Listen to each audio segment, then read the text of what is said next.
আপনারা দেখছেন news now, খবরের নতুন ভাষা।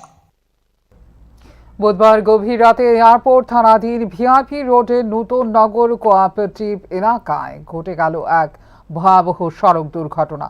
প্রত্যক্ষদর্শীদের দাবি, মদ্যপ অবস্থায় এক যুবক দ্রুতগতিতে গাড়ি চালিয়ে এসে রাস্তার ধারে দাঁড়িয়ে থাকা একটি মোটর বাইককে সজোরে ধাক্কা মারে। সংঘর্ষের জেরে বাইক চালক সহ অপর এক যুবক গুরুতর আহত হন। দুর্ঘটনার পর এলাকায় আতঙ্ক ও চাঞ্চল্যের সৃষ্টি হয়। স্থানীয় বাসিন্দারা দ্রুত ঘটনাস্থলে ছুটে এসে আহতদের উদ্ধার কাজে হাত লাগান। পরে দমকল বাহিনীর কর্মীরা ঘটনাস্থলে পৌঁছে আহতদের উদ্ধার করে নিকটবর্তী হাসপাতালে নিয়ে যান, যেখানে তাদের চিকিৎসা চলছে। ঘটনার খবর পেয়ে এয়ারপোর্ট থানার পুলিশ ঘটনাস্থলে পৌঁছে পরিস্থিতি নিয়ন্ত্রণে আনে এবং দুর্ঘটনার কারণ খতিয়ে দেখতে তদন্ত শুরু করেছে। প্রাথমিকভাবে বেপরোয়া গতি ও মদ্যপ অবস্থায় গাড়ি চালানোর কারণেই এই দুর্ঘটনা ঘটেছে বলে অনুমান করা হচ্ছে।